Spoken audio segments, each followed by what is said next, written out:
Attitude has been called the most important word in any language in the world. You see, the average man believes some businesses are better than others, instead of realizing the truth that there are no bad businesses. Just one great idea can completely revolutionize your work and, as a result, your life. None of us would want to work for a company or invest our money in a company that didn't have a very viable research and development department. If you're worried about your income or your future, you're concentrating on the wrong end of the scale. Those who insist on remaining spare gear must expect to be jettisoned when things get too rough for safety. Success is really nothing more than the progressive realization of a worthy ideal. Know your boss. He's the customer. Treat him with the respect, care, and courtesy and humor he deserves. Living successfully, getting the things we want from life is a matter of solving the problems which stand between where we now are and the point we wish to reach. Imagination is everything, and we can become what we can imagine.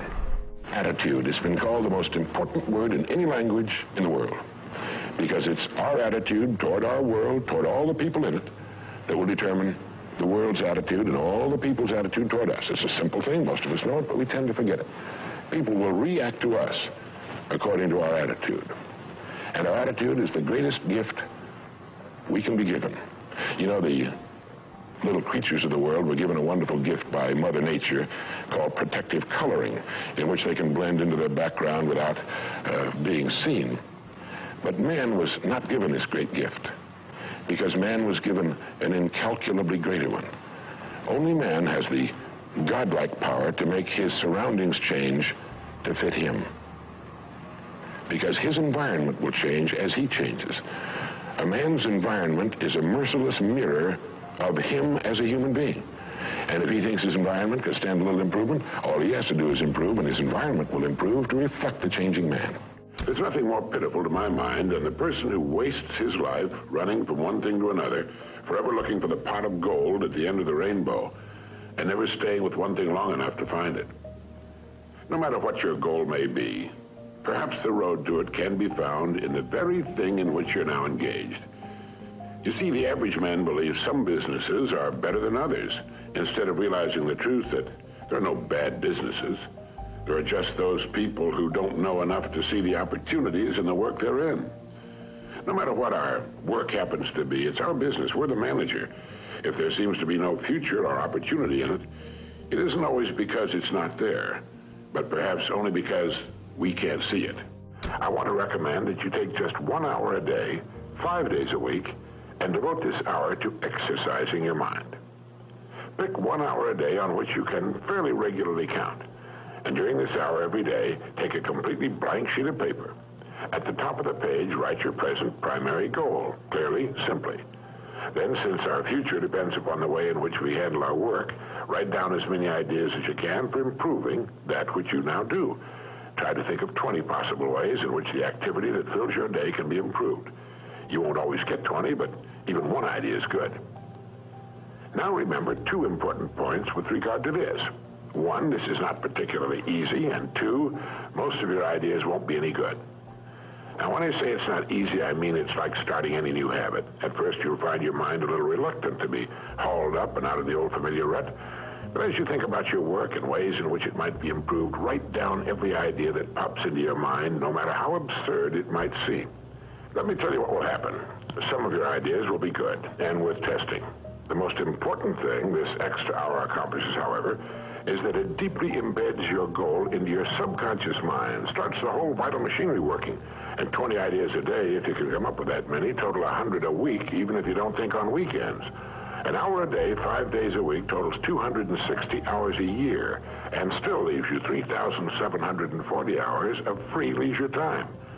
Now, this means you'll be thinking about your goal and ways of improving your performance, increasing your service, 6.5 full extra working weeks a year. 6.5 40-hour weeks devoted to thinking and planning. Can you see how easy it is to rise above the so-called competition? And will still leave you with 15 hours a day to spend as you please. Starting each day thinking, you'll find that your mind will continue to work all day long. You'll find that at odd moments, when you least expect it, really great ideas will begin to pop into your mind. And when they do, write them down as soon as you can. Just one great idea can completely revolutionize your work and, as a result, your life.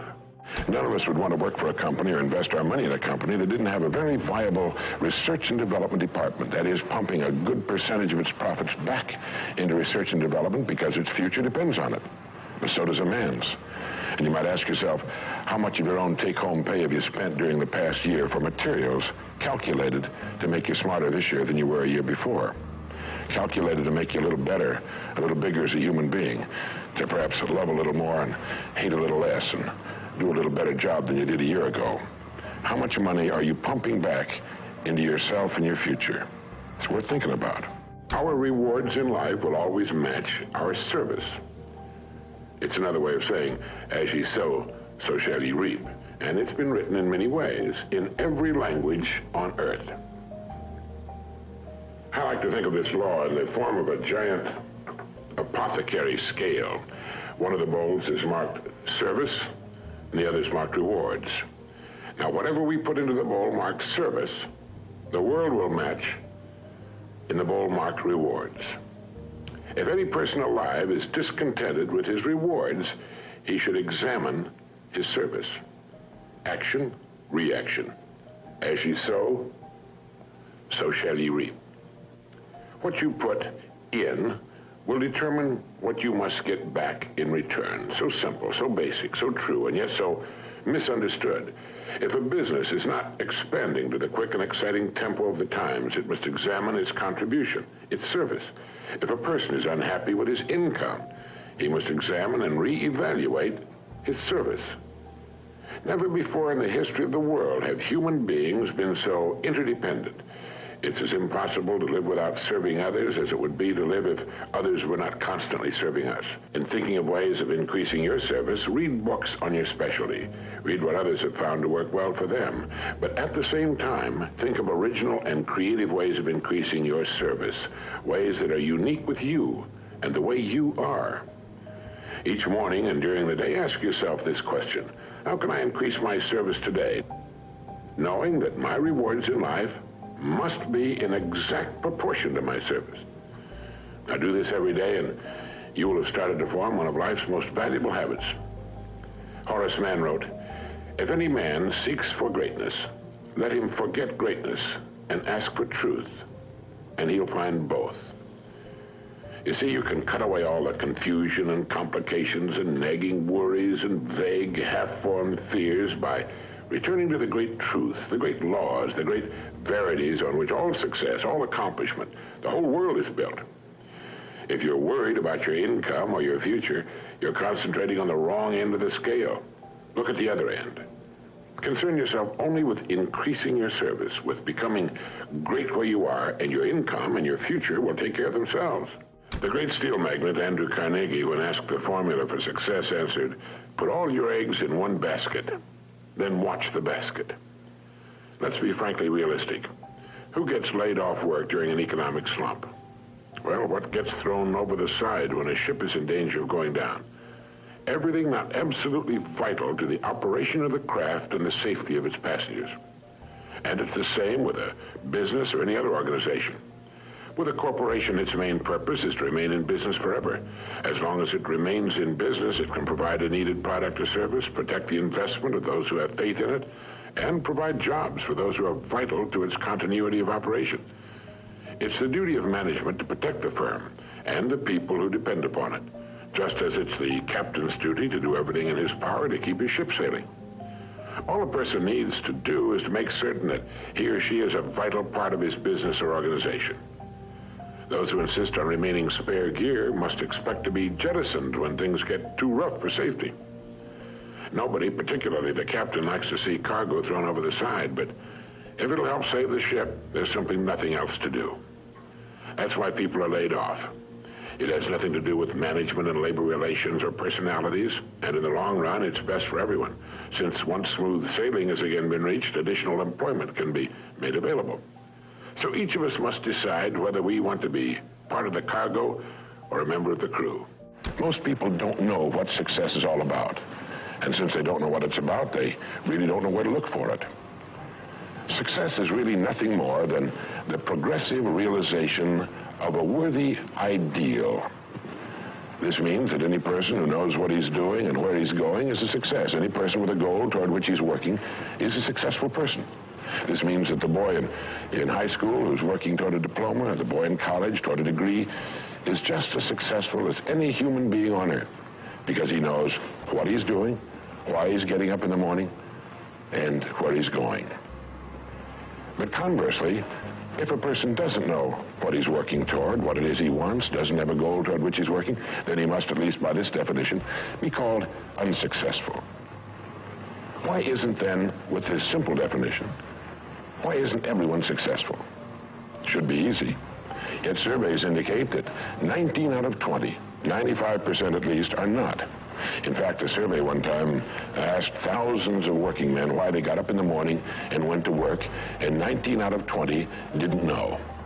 19 out of 20 working people didn't have the foggiest notion of why they got up in the morning and went to work. Under closer questioning, they said, well, everybody works. Well, that would be a good reason to quit. In fact, here's a little rule of thumb you might want to remember. Whatever the great majority is doing under any given circumstance, if you do exactly the opposite, you'll probably never make another mistake as long as you live. Just something to keep in the back of your mind. The problem with most people is that they're playing the world's most unrewarding game, and the name of the game is follow the follower. There's a story about a small town in which there was a jewelry store, and like all jewelry stores, or most jewelry stores at least, he had a big clock in his window. And every morning for years, he'd noticed a working man stop, adjust his pocket watch to the same time as the clock in the window. He'd been doing this for many years, and one morning the jeweler was out in front sweeping a sidewalk, and so he asked the man, he said, tell me, why do you adjust your watch to my big clock every morning? I've noticed you doing that for years. The man said, well, I'm the foreman down at the big plant. He said, I want to make sure my watch is correct because I blow the quitting whistle every night at 5 o'clock. And the jeweler looked at him rather strangely for a minute, and he said, well, that's funny. He said, I've been setting that big clock in the window by that quitting whistle all these years. A very logical thing, but they could have been off 6 months. It was a case of a person just going along with what he thought to be correct without checking his references. So I want to suggest that from now on out, at least we do that we check our references and ask ourselves, are the people I'm following going where I want to go? Try to find some way every day in which your work can be improved. And above all, know your boss. He's the customer. Treat him with the respect, care, and courtesy and humor he deserves. Remember that he pays all of your bills every month. He will buy everything you will ever own. He may be, of course, crude, coarse, ignorant, selfish, conniving, and a thoroughgoing savage. He often will be. And here it's more important that you treat him with all the care and attention you can muster. If you don't, and if you permit his attitude to affect yours, you're admitting that he's the stronger person. If you respond the same way he conducts himself, you're admitting you're no better than he is. But most people are nice people. They're people like you and me who want to be liked, who want to get along, and who want to be friends. They have problems and sorrows of their own, of which we're not aware. And they have bad days and disappointments. Make sure that the time they're with you is a high spot in their day, and they'll want to come back, not just because of your company, but because of you. Successful people are not people without problems. They're simply people who've learned to solve their problems. And there you have it. Living successfully, getting the things we want from life is a matter of solving the problems which stand between where we now are and the point we wish to reach. No one is without problems. They're a part of living. But let me show you how much time we waste in worrying about the wrong problems. Here's a reliable estimate of the things people worry about. Things that never happen, 40%. Things over and past that can't be changed by all the worry in the world, 30%. Needless worries about our health, 12%. Petty miscellaneous worries, 10%. Real, legitimate worries, 8%. In short, 92% of the average person's worries take up valuable time, cause painful stress, even mental anguish, and are absolutely unnecessary. And of the real, legitimate worries, there are two kinds. There are the problems we can solve, and there are the problems beyond our ability to personally solve. But most of our real problems usually fall into the first group, the ones we can solve if we learn how. We become what we think about most of the time, and that's the strangest secret. This is why thinking is so vital. This is why a goal is so important. Because we will become that. This is why people who set goals achieve them. The trouble with men is not in achieving their goals. They do that. It's in establishing them. We must love them. We must help them. We must serve them, because our whole success will depend on our ability to do these things. But never lose our own individuality and our identity by permitting ourselves to become submerged in what has historically proved itself to be little more than a suffocating sea of indirection and purposelessness. If we want to emulate someone, fine, but let's be choosy in whose steps we follow. It's the only life we've got. And remember to think. Imagination is everything, and we can become what we can imagine. If you find yourself getting depressed and down at the mouth, as we all get once in a while, you might want to remember this quotation by Dean Briggs. He said, "Do your work. Not just your work and no more, but a little more for the lavishing's sake. That little more which is worth all the rest. And if you suffer as you must, and if you doubt as you must, do your work.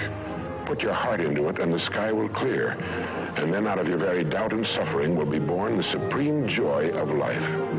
Believe it or not, in an age when we've come to nearly deify leisure time, we've almost lost sight of the fact that virtually all our satisfactions and rewards will come not from our leisure, but from our work. And don't forget the strangest secret. We become what we think about.